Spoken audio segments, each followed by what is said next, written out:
So kind of that's my thing about the debate. And if you want to call in, the call-in number is 813-251-9867.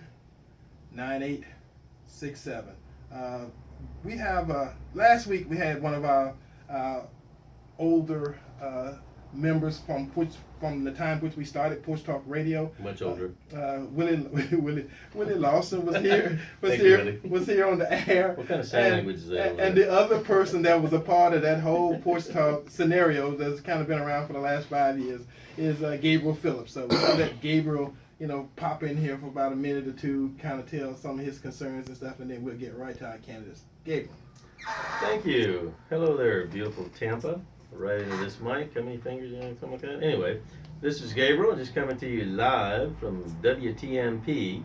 And as Eddie starts off talking about the debate, I've actually had several Democrats say the decorum was horrible and kind of embarrassed that their guy was even present.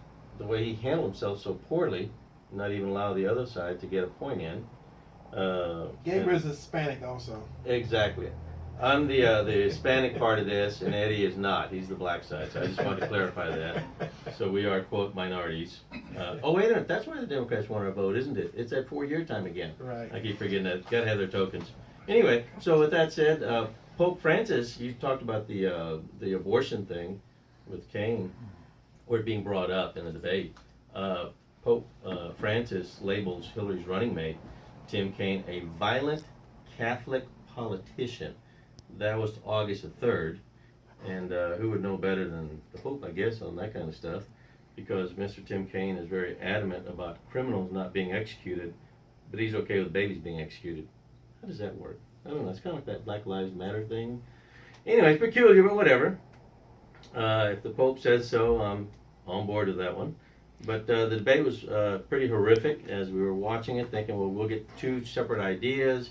Some men of knowledge and wisdom will share it with us. We'll be able to go, okay, so I see one point. But no, between 64 to 73, 74 interruptions, because if we just look at it, what does the other party have as actual substance to bring to the table? Nothing. So all they can do is run interference and distraction. And thankfully, Mr. Pence did not fall for all the bait.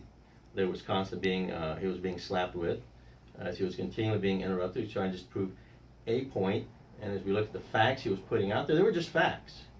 The other side just kind of kept running interference on those facts to try and divert, distract to anger, and Mr. Pence was so calm, cool, collected. I'll be honest with you, as many Democrats I've been talked to out in the field, I think it was more detrimental to the Democratic Party to have their VP guy try and speak or just be the interrupter otherwise. All right, so we've kind of said how we felt about the debate.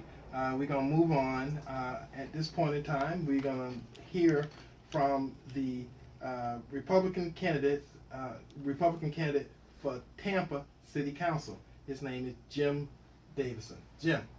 Oh, thank you, Eddie, Gabriel, all of the WTMP staff for having us here today. And who the heck is Jim Davison? Who?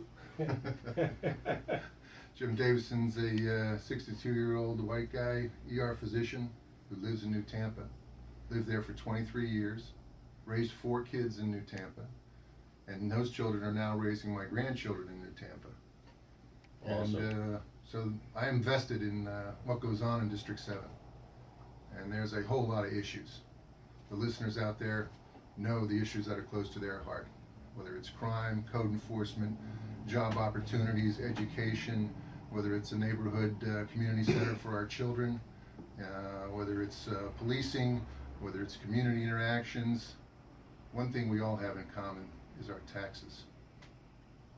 And we are a donor district. That means our taxes from Waters, Bush, Fowler, all the way up to County Line Road and Morris Bridge Road and Cross Creek Boulevard goes downtown, and we don't get our fair share of services back. And all those problems we have out there, whether it's a connection from Kinnan Street to Pasco County, Mansfield Boulevard, whether it's a neighborhood community center so that pregnant women in New Tampa don't have to register their unborn children to get in line so that their children, when they're born, can participate in the activities there. Hmm. Or whether it's cleaning up the neighborhood, the parks in North Tampa, whether it's flooding in North Tampa. There are so many issues that depend on having a strong representative. Now, I have been around and I've been involved politically in New Tampa for 20 years. I was the founder of the New Tampa Transportation Task Force, and what we did out there was we united all of the neighborhoods, Tampa Palms, Hunters Green, Arbor Green, Pebble Creek, all the neighborhoods that make up New Tampa. And we went down there to City Hall with one voice, and we demanded that our transportation issues be addressed. And I remember sitting with Mayor Greco and Ron Rattel out at the New Tampa Public Library, and we mapped out what the improvements were going to be.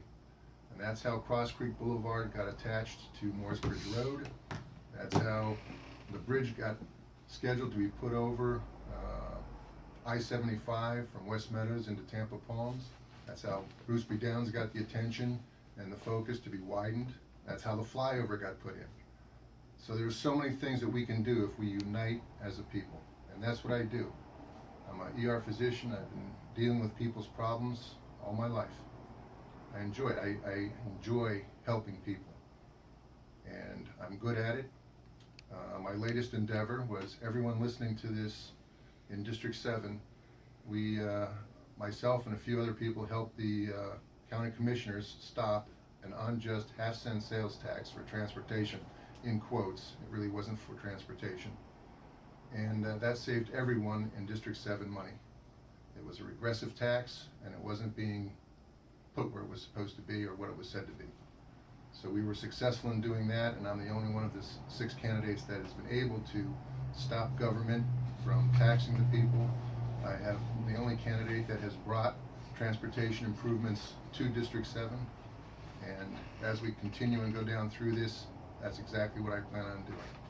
I plan on uniting the entire district, North Tampa and New Tampa, and we're going to address these problems one at a time. We're going to bring back the money to District 7, and we are going to improve the quality of life. District 7 has more potential than any other district in Tampa. And it's about time they understand that downtown, and it's about time we get somebody downtown that isn't afraid to stand up. And I would appreciate your support on November 8th. You can go to votejimdavison.com and take a look at my website, and I would appreciate your support. And thank you very much. And Eddie, you have any questions or any thoughts?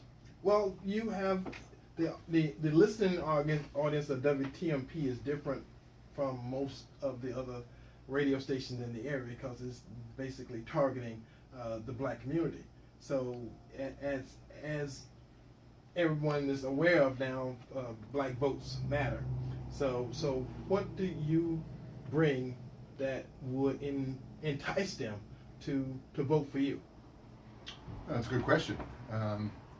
Basically, there are issues, and I think close to 50% of the vote in District 7 is Hispanic and black in the Democratic caucus.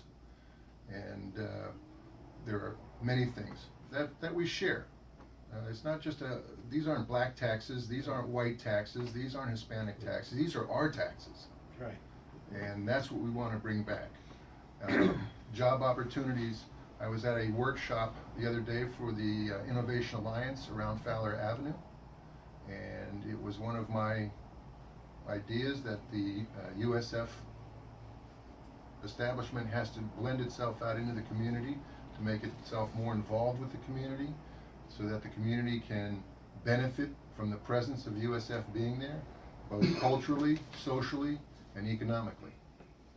And those are the things that have to be done. I was just on a walking tour of Forest Hills. There are parks in Forest Hills that are abominable. They need to be cleaned up. They need to be made presentable so that people can now enjoy them again. They've been left ragtag. And you can see that throughout North Tampa. Those are the things that our taxes can do that haven't been able to be done because they're all funneled downtown. They go to building parks downtown. Now they want the stormwater system downtown. That probably didn't have to be done.